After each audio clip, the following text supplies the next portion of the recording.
Muy buenas tardes, queridos almorzantes. Este es un programa más de su gustado programa de análisis y de reflexiones sobre la vida política nacional, internacional y otros temas divertidos. El almuerzo picante. Están con nosotros Carlos Gómez Bermejo. Bienvenido, Carlos. Muchas gracias por acompañarnos en este análisis. Y por supuesto, nuestro querido amigo Sigifredo Rodríguez Coria, el hombre que hace posible la producción, que nos acompañan. Yo soy Ulises Lara y estoy con ustedes para hacer este análisis. Hoy vamos a hablar del tema, por supuesto, del avance de las vacunas, sobre todo la vacunación para los maestros y la posible apertura ya del sistema educativo para los pequeñines. Hablaremos igualmente también de este acuerdo que va a pasar al Congreso de la Unión, bueno, ya empezó en el Senado y que ahora se va a ir a la Cámara de Diputados respecto a la ampliación del plazo en la presidencia del actual magistrado en la presidencia de la Suprema Corte de Justicia, Lelo de la Rea. Hablaremos también, por supuesto, de algunos temas relacionados con pues esta visión que se tiene ahora de conjunto de qué es lo que se debe de hacer con los migrantes y que es una propuesta que se ha presentado por México y que está de luego a discusión con otros países. Y bueno, pues algunos temas obviamente de candentes, como esta solicitud de juicio político al INE, dicen unos, esta resolución posible del TRIFE, dicen otros, y bueno, un dato también controversial, que dentro de poco ya van a tener nuestros biométricos, y de eso y más hablaremos en este programa. Así es que no le cambie, empezamos. Esto es El Almuerzo Picante.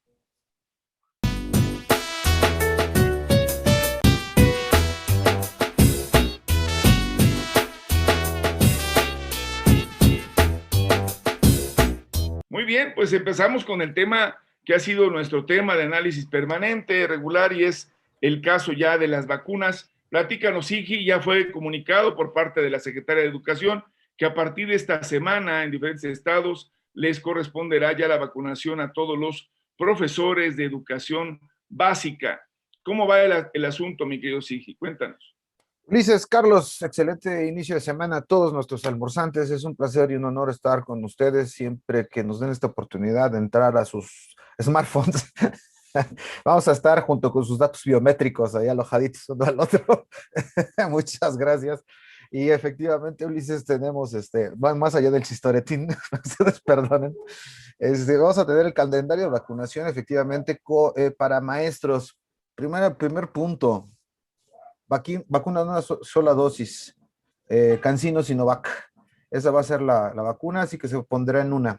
Vamos midiendo más o menos cuál es la prioridad de este programa. Y esta es la primera que hay que tomar en cuenta. Una sola dosis, será muy rápido. Se entiende que tiene que pasar 15 días después de que toda la planta docente reciba la inoculación para poder empezar clases, es decir, para poder estar ya, haber desarrollado los anticuerpos. Muy importante recordarlo. Para el caso de la Ciudad de México, del 19 al 28 de mayo sería la vacunación.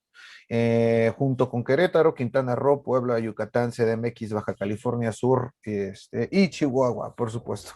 Y ha habido un diferendo que ya me ayudarán a comentarlo. Bueno, ustedes continuarán con la temática seguramente sobre pues, los comunicados que ha tenido o la falta de comunicados que ha tenido la SEP y los comunicados que le han querido pues, plantear de parte de la jefa de gobierno de la Ciudad de México y cuál es la posición, ¿no? A mí me parece que ella está teniendo una actitud un tanto más conservadora y pues yo la verdad que la comparto, todavía a mí me queda un poco la duda sobre la necesidad o de esta premura de regresar a clases y pues hacer el cálculo del tiempo que falta para ello. Esto, si me permiten, nada más muy rápidamente, porque habíamos quedado en hacer una disculpa pública y comprometí inclusive a Carlos porque hemos sido los más incisivos en el caso de, de las precauciones, ¿no? Y de alertar sobre que cuando sale la gente y da el consabido acapulcazo, pues tenemos problemas para todos. Pero pues no se va a poder, porque fíjense bien que puede que se esté configurando abusados, todas y todos, porque puede que se esté configurando un repunte o una alza o una nueva ola o como le quieran llamar, es irrelevante. Pero vean el caso de la semana 14, ya tenemos un crecimiento, sí, efectivamente, de negativos. Es más grande el crecimiento de negativos. Quiere decir eso, desde mi punto de vista, que hubo un montón de gente después de las vacaciones que se fue a hacer la prueba. Es decir, que regresaron con bajo, o sea, que regresaron con cargo de conciencia, regresaron con algunos síntomas y dijeron, me voy a hacer la prueba porque ya valí, ¿no? Porque yo sabía que no debía y de todos modos lo hice.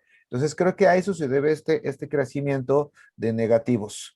Pero también hay un ligero crecimiento de positivos, como pueden ver, pero además quedan todavía los pendientes. ¿Qué se me ocurre a mí que va a pasar? Pues como siempre ha pasado, que buena parte sospechosos todavía se van a convertir en positivos. Con lo cual, sí vamos a tener en esta zona, déjenme dibujarla rápidamente, en esta zona de aquí, sí vamos a tener un pequeño incremento a fuerza, o sea, ya. ¿De qué tamaño va a ser? Ay, sí, hay que esperarnos a ver de qué tamaño va a ser el guamazo, pero de qué va a haber, va a haber. Muchas Luego, gracias.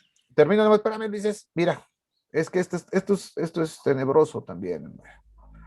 Esta parte de acá, aquí en esta parte de aquí, sí, tenemos un crecimiento con respecto a la de unos 1000 más o menos en cuanto a los positivos, lo cual también puede, ahí está, el ganchito ese que puedes ver en la línea azul, también. ¿Dónde se están dando? Afortunadamente en mortalidad no, pero ¿dónde sí se están dando? Fíjense, Álvaro Obregón creció. ¿Dónde más creció? Creció Benito Juárez, creció Miguel Hidalgo. Yo apuesto, pues, nivel económico, salida, vacaciones, etcétera. ¿Es cuánto, Ulises? Muchas gracias. Pues en efecto tenemos una situación en donde no estamos del todo acabados, pero ya empieza también la vacunación para los adultos de 50 años y más. Tenemos además esta baja tendencia, aunque hay contagiados. Bien lo comentas, sí, no quiere decir que esté creciendo a la velocidad que estaba y ya ha bajado también notablemente el índice de personas hospitalizadas y por supuesto, consecuentemente, el número de fallecimientos. No obstante, estamos ante una realidad y la pregunta se la hacían precisamente a la jefa de gobierno, si ella ya estaba declarando que se iban a iniciar clases, a lo que respondió que no correspondía a eso, a ella la decisión del inicio de clases, sino a la Secretaría de Educación Pública y que estaban en la, por supuesto, disposición de poder empezar en cuanto eso se declarara. No obstante, sigue habiendo la necesidad de cuidarnos. ¿Tú cómo la estás viendo, Carlos? ¿Tenemos posibilidades de que realmente se reinicien clases o había que esperar a que termine el verano y arrancar normalmente hasta septiembre? No, gracias Ulises, sigue, gracias y buen inicio de semana. Cuando nombraron a Delfina secretaria de Educación, planteamos de que el gran reto que tenía era precisamente la estrategia para el regreso a clases, ¿no? Y no encontrábamos mucha información con respecto a si tenía ¿no? Una estrategia para el regreso, ¿no? Obviamente tiene que, el aproximamiento tiene que ser, el acercamiento tiene que ser multifactorial y multisectorial, es decir, en un conjunto y es en donde en ocasiones no hemos percibido que haya esta correcta coordinación entre las dependencias gubernamentales, ¿no? Porque salud lleva en la voz de Gatell, lleva la estrategia masiva de comunicación, ¿no? Auxiliándose con los gobiernos estatales, con la Guardia Nacional y con los servidores de la nación en las aplicaciones de las vacunas. Pero vamos, también en cuanto al calendario y al color de que cada uno de los estados está, cada uno de los estados pues tiene diferentes fases y también diferentes tiempos, ¿no? Es por eso que el caso de Campeche, que era el estado que tenía más tiempo en verde, es en donde se están haciendo precisamente, y ya se inoculó a un número importante de trabajadores de la educación, es en donde se va a hacer esta prueba piloto, que entiendo que son alrededor de 160 y tantos, 170 y tantas escuelas, ¿no? Con grupos reducidos. Entiendo que ninguno de estos grupos pasa de 24 niños, van a ir unos lunes, miércoles y viernes 12, martes y jueves irán otros 12, etcétera, etcétera. Están viendo las formas de combinar para que este regreso sea lento, sea seguro, porque al final de cuentas, si bien el bicho ha demostrado ser más o menos benévolo con aquellos que todavía no tienen la edad para votar, ¿no?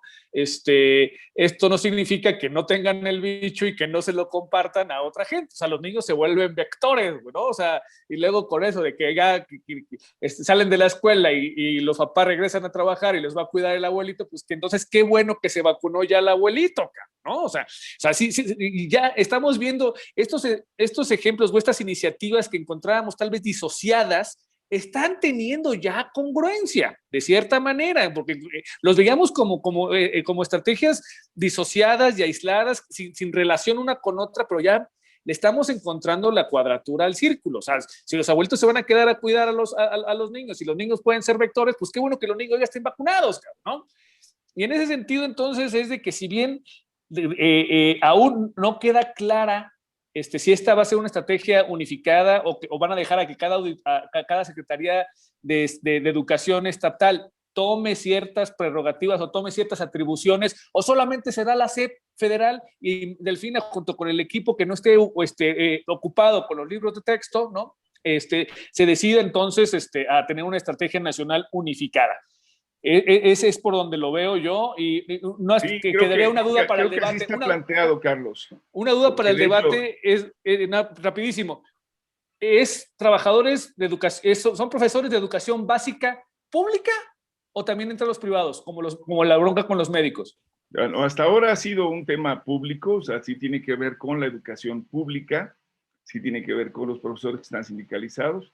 Yo supongo que habrá, desde luego, como ha sido parte de esta polémica, también motivo de atención el sector que ya conocemos como privado, pero con quien está organizado prácticamente es la SEP, van los subsecretarios a cada una de las entidades y van a supervisar todo el tema de la educación básica pública.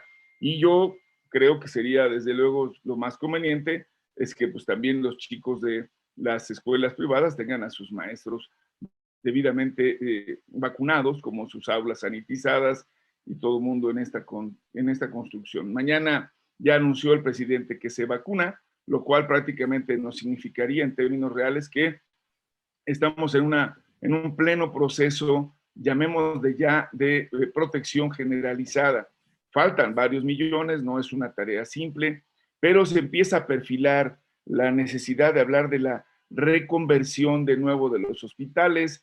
Se habla, por supuesto, de esto que va a ser el regreso ya a la normalidad post pandemia, que habíamos anunciado muy al principio. Recordarán ustedes que ya hablábamos de la nueva normalidad y resultó que regresamos de nuevo al confinamiento.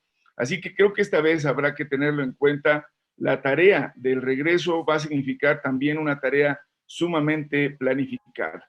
Y yo le pediría aquí al equipo, digo a reserva desde luego que lo vayamos comentando, que ojalá podamos invitar a algunas áreas y comentar con algunos cómo están buscando este regreso, porque no solamente es el área hospitalaria donde se quedaron pendientes cirugías y atenciones, son también suspensión de términos para áreas como las denuncias en la Procuraduría Social o la entrega de títulos para jóvenes que ya habían hecho sus exámenes e incluso algunos exámenes profesionales. Es decir, hubo un gran freno a la maquinaria que normalmente venía operando y pues a reserva, desde luego, si alguien quisiera hacer un comentario, propondría que fuera motivo de uno de tantos programas el regreso post pandemia. ¿Cómo la ven?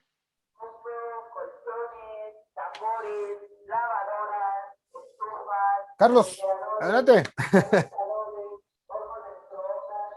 Su micrófono está cerrado. Muy bien, bueno, pues entonces dentro. Desde luego. No, perdón, es que tenía que sacar un refri, perdón. No, vamos, es que es obvio, porque hubo ante la emergencia y ante el gran número de contagiados, ¿no?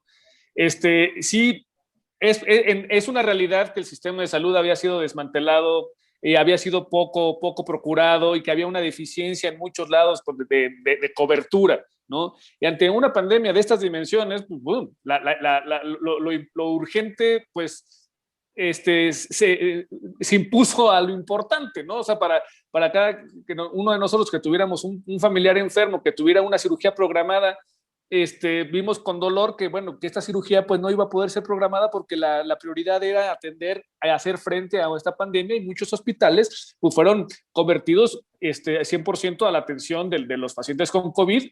Afortunadamente entiendo que en el caso de la salud pública ya está en un proceso cada vez más rápido de reconversión a lo que antes era, ¿no? Se quedarán obviamente algunos hospitales atendiendo exclusivamente a aquellos pacientes que lleguen con COVID y que casos graves de COVID, porque en palabras de la Secretaría de Salud, pues sigue siendo, vamos, si los síntomas no son graves, pueden tener el padecimiento en casa con supervisión de parte de vía telefónica, vía online, etcétera, o con programas de asistencia al médico que pudiera ir a su domicilio, ¿no? Pero aquellos que tenían una cirugía programada que para el año pasado y que no se la pudieron llevar a cabo, pues bueno, ya era necesario que se reprogramaran y que se volvieran a retomar estas cirugías, y los hospitales a su capacidad plena para poder hacer frente a otro tipo de enfermedades que también siguen existiendo, o sea, no, y que siguen cobrando vidas, ¿no? O sea, entiendo que este proceso ya se está dando, por lo menos en el Seguro Social, ya se está dando, va a ser obviamente gradual, y vamos, al final de cuentas, el semáforo es el que nos dice qué tan rápido, qué tan lento podría llegar a ser el trámite, ¿no? Gracias, Carlos. Adelante, Sigi. Ulises, retomando esto que estaba planteando Carlos sobre la desreconversión, si vale la palabra, que queda muy rara, esto creo que va a ser muy conveniente para todos. Primero, ya lo dijo Carlos, por el tema logístico y el acceso a la salud. Nos preguntabas puntualmente sobre el escenario post-pandémico, si hay un regreso a la normalidad. Esperemos que no seamos agoreros de la desgracia, ¿no? Porque si el regreso cantado es otra vez, como mencionaste, el confinamiento, pues vamos a estar todavía en ciclos que van a ir rebotando. Yo quisiera decir que sí, afortunadamente en México es muy diferente que en otras partes del mundo. Hoy todavía hay 40 países en el mundo que no tienen una sola vacuna y menos plan de vacunación. Y hace apenas mes y medio había más de 100. Ese es el escenario. Entonces, también digo, para ponerlo en su contexto, ¿qué va a suceder? Yo creo que es una excelente oportunidad y ojalá y la aproveche el gobierno federal, que creo que así va a ser, porque es un pase a las redes que se puso solo, afortunadamente, y que sí, puede ser otra vez mal entendido esto de que nos cayó como anillo al dedo, pero si lo analizamos desde este punto de vista, ya no queda tan descontextualizado el dicho del presidente que lo hizo en su momento. Vamos a regresar en esta post-pandemia, independientemente si regresamos otra vez al confinamiento, con un sistema de salud reforzado, por lo menos en lo que a espacio se refiere. Va a ser una realidad totalmente distinta y una gran oportunidad para invertir en la salud. Luego está el estudio de la OMS. Sí. Adelante. No, y coincido, digo, hoy en una intervención ante la ONU, el secretario de Relaciones Exteriores ha señalado puntualmente esta falta de colaboración de la Organización de las Naciones Unidas con el resto del mundo para que reciban las vacunas. Esa es una agenda pendiente, coincido contigo, Sigui. Sin duda. Pero también decía que además del tema de salud, de estas cirugías pendientes, de estas atenciones que no fueron prioritarias en tanto estaba la emergencia de la pandemia, también tenemos estos otros casos donde se dejaron de entregar títulos, se dejaron de hacer exámenes profesionales, trámites, cédulas, de entregar documentos que eran valiosos. Se dijo, espérese tantito. Matrimonios, divorcios. Bueno, también hay que les valió y se echaron al fiestón, ¿eh?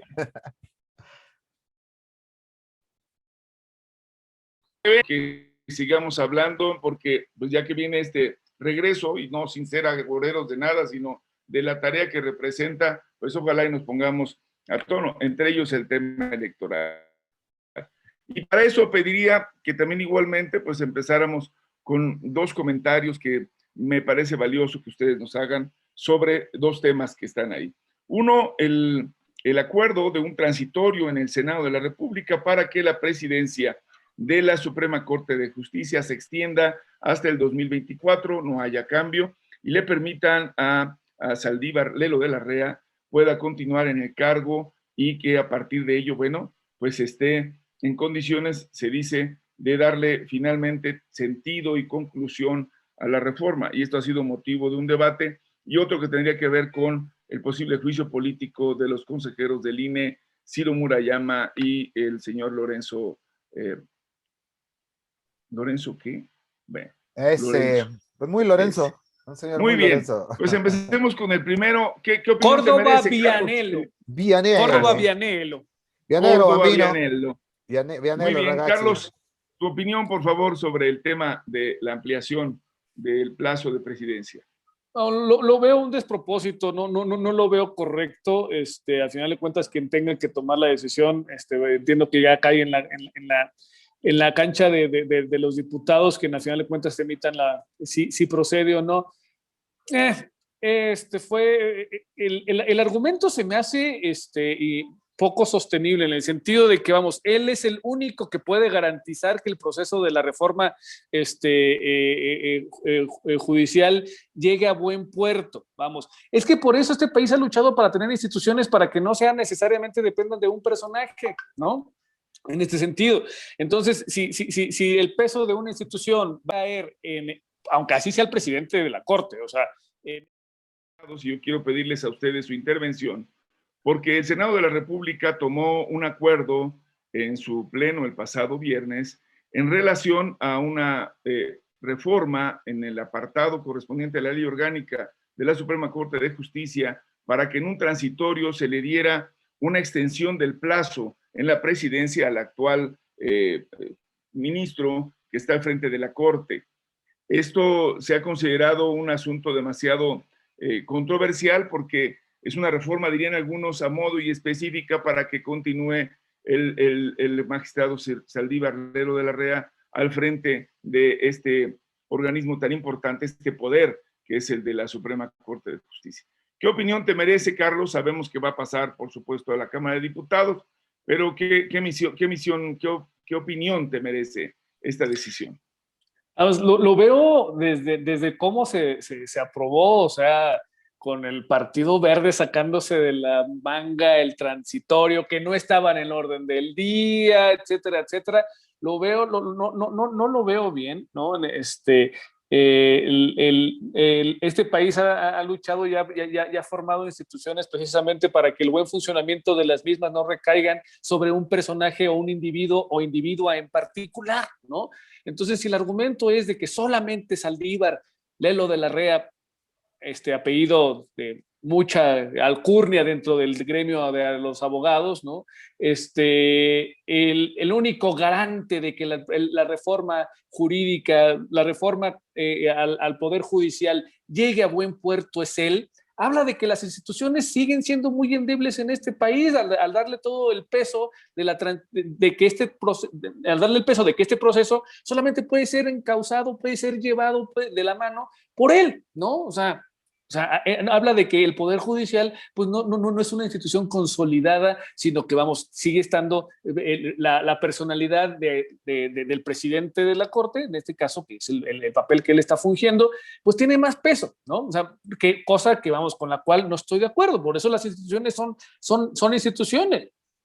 El periodo de los magistrados está diseñado precisamente para que no sea el mismo el que esté durante toda una administración del Poder Ejecutivo, ¿no? Que esto les daba, y también los periodos en que ellos están fungiendo con su cargo son distintos y no van precisamente ni con el inicio ni con el final de los sexenios del Ejecutivo Federal, precisamente para que no obedecieran o no hubiera una especie de coordinación malévola o viciada, ¿no? Entre el Ejecutivo y el Judicial, ¿no? Y en este sentido, entonces, todos los actores políticos de anteriores administraciones, en donde muchos de los actuales legisladores de Morena y de otros partidos ya habían participado y ya habían llegado a este acuerdo en el que precisamente los periodos de los funcionarios, de los magistrados, tuvieran esta relación y que no estuvieran en sincronía con el del Ejecutivo federal. No lo veo bien. Yo, desde mi punto de vista, Saldívar debería de agradecer con una sonrisa en el rostro las buenas intenciones de los senadores, pero de dar un paso de costado con la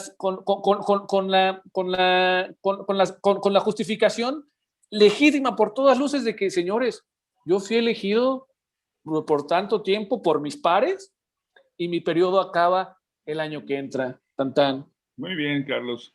Tu opinión, mi querido Sigi, al respecto, ¿cómo la ves tú? No se oye tu participación. Con todo gusto. Ya saben, esto de los micrófonos apagados es mal de estos tiempos, de esta época. Y más de los que llevan post-pandémica. Híjole, de veras. Ulises, es un tema de verdad apasionante, me parece que es un tema de rompe y rasga, así de telenovela, de profundidad, es un tema de política interior en el extenso sentido de la palabra. Yo quisiera plantearlo desde otro punto de vista. ¿Cuál ha sido el papel real de esta política interior? ¿Ha existido? Yo digo no. Empezaría por ahí. La Suprema Corte no ha existido en el anterior régimen, en los anteriores gobiernos. Había sido el tapón, la válvula de presión de la olla express, primero de los gobiernos priistas. Después, esto no se movió en los gobiernos panistas y de hecho se acendró.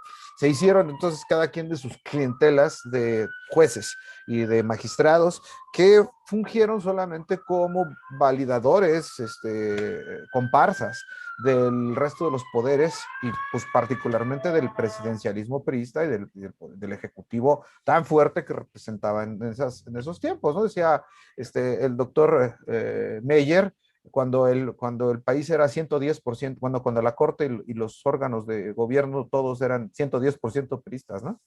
Entonces, así se ha venido haciendo. Yo digo, sociológicamente, cuando esto sucede, se cae en excesos necesariamente cuando hay una prevalencia del poder por mucho tiempo, pues la confianza y el uso faccioso personal del poder se vuelve una constante. Y eso es lo que sucedió con la Suprema Corte de Justicia. Pero hay otro problema fundamental. Desde mi humilde punto de vista, no soy experto en el tema, pero desde mi punto de vista hay un problema mayúsculo. Y es que la Suprema Corte, bueno, el Poder Judicial, más bien en México, tiene una estructura que le permite validarse a sí mismos. Uno de los grandes problemas, inclusive, es el hecho de que el presidente de la Judicatura y el presidente de la Suprema Corte de Justicia sean uno y la misma persona. Ese sería uno de los puntos, y ese creo que fue uno de los argumentos. Y hay que entender una cosa también, ¿no? No es culpa, creo, del presidente que tenga mayoría en la Cámara o que su partido tenga mayoría en la Cámara. Por lo tanto, creo que va a ser elegido. O sea, se va a pasar esa reforma, sí o sí. Me parece que va a ser de cierta manera. Pero tampoco emitió la orden, ni se puede decir que haya salido de los pinos. Dijo, lo único que sucedió fue que en una de las mañaneras, si no mal recuerdo, el viernes y hoy, mencionó que estaría de acuerdo y que le parecería fabuloso porque además Arturo Saldívar Lelo de la Rea, este ministro, cuenta con su confianza como para empezar una limpia de la casa. Si acaso yo diría que el movimiento ideal, si se pudiese, fuese que se separara Arturo Saldívar Lelo de la Rea de como lo indica la Constitución, a los 4 años, y forme parte, se haga una reforma para que entonces ocupe o continúe con la presidencia de la Judicatura, que ahí sí no hay ninguna cosa que se prohíba en la Constitución. Creo que podría ser una salida muy viable porque sí se necesita. O sea, los jueces después de eso han hecho, pues, una pachanga, amigos, ¿no? Sí, está muy complicado porque se validan a sí mismos. Muy bien, pues es sin duda polémico por varios lados. La explicación no está del todo clara, no me parece consistente. Hubo hasta una pregunta. El presidente de la Suprema solicitó esta ampliación, pidió que se modificara. Los demás lo hicieron de manera oficiosa para que en caso de que se le diera continuidad había un riesgo porque la forma en la que se van eligiendo internamente los miembros de la Suprema le impediría a Saldívar mantener esta constante. Quien viene en el siguiente, en la orden de prelación de los que pueden ser postulados, ponía en riesgo el tema. Creo que hay mucho que explorarle.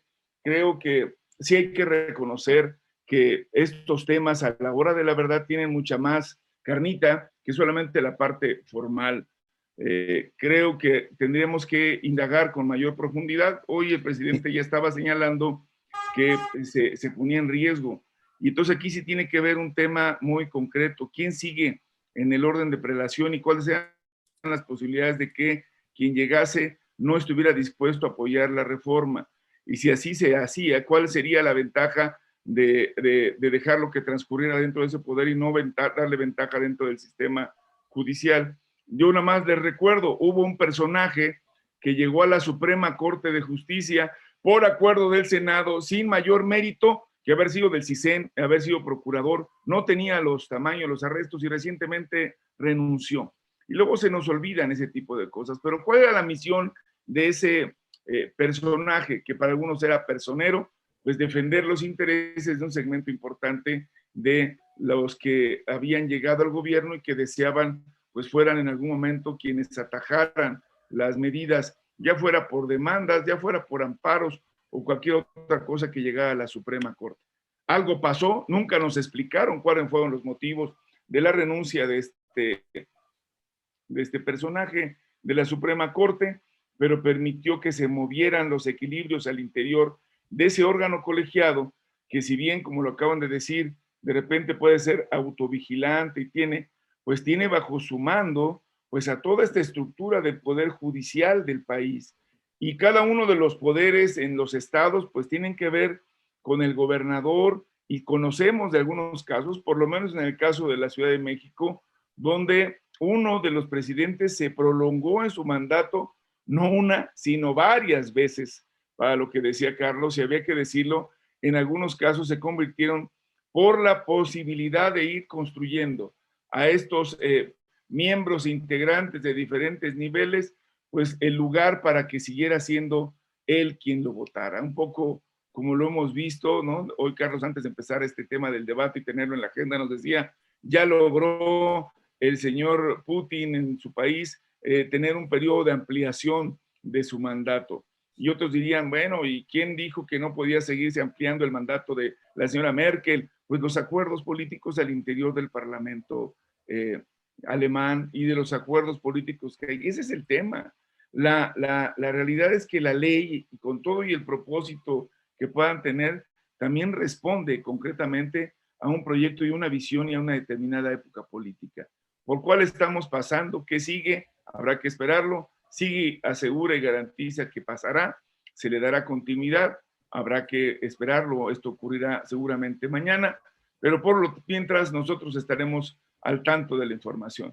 El programa está a punto de terminar, estas son las condiciones, ni modo, que tenemos para poder hacer este tipo de trabajo. Les agradecemos enormemente su participación, como siempre, sus mensajes. Recuerden que esto se estará transmitiendo también por radio ya próximamente. Estamos en Spotify y desde luego lo pueden escuchar también y ver a través de YouTube y de Facebook. Le agradezco mucho enormemente a Carlos Gómez Bermejo su participación, a Sigifredo Rodríguez, les habló Ulises Lara. Esto es El Almuerzo Picante. Nos vemos. Síganse cuidando. No deje de usar su protección. Sí, Carlos. Buenas tardes desde una ciudad en donde Luis Echeverría se vacunó y le pudo haber salvado, se metió una vacuna que le puede haber salvado la vida. ¿A dónde? Adivinen en dónde. En donde le tocó una piedra que le pudo haber quitado la vida. ¿Hace cuántos años? Luis Echeverría se vacunó en CEU, después de Tlatelolco y el halconazo, se fue a vacunar a CEU, el señor. Saludos, Luis. Bueno, pues eso habla de que a veces el castigo es en vida, dicen algunos, que siga haciendo las cosas aunque parezcan contradictorias. Bueno, y no habrá castigo más que en la memoria. Nos vemos, muchas gracias, que estén muy bien. Saludos a todos.